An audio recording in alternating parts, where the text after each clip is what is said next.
Right, so Coach doesn't have a lot of time on this one because he's heading to work. But CBS put out like a fake reveal, you know what I mean, like what their predictions are.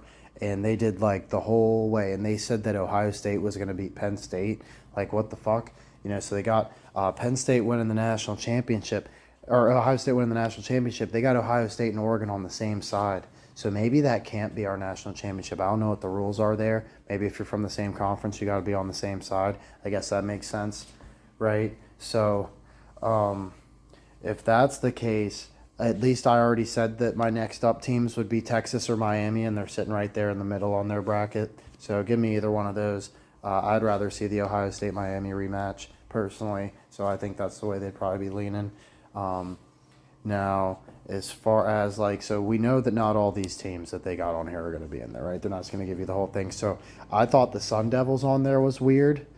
And obviously, like, I could see Indiana somehow missing it, right? Maybe they just completely blow it to the worst team in the fucking league, Purdue. I actually don't think that's how they go out, but maybe somebody just jumps them like just enough, something like that.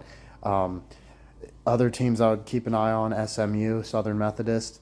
Their death penalty season, that was around the 86-87 era.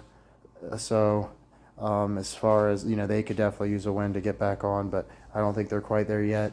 I would imagine they're coming up pretty soon. They're at least going to get in the finals or something now, or the championship, I should say.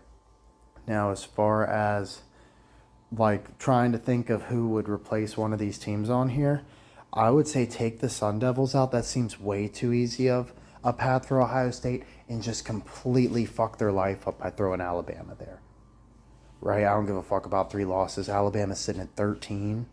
They're just like one spot outside of that or whatever it is. Or yeah, one ranking below. All they gotta do is jump in. Yeah, that seems like a setup to me. I got Alabama versus Ohio State in the first round of the championship. Yeah.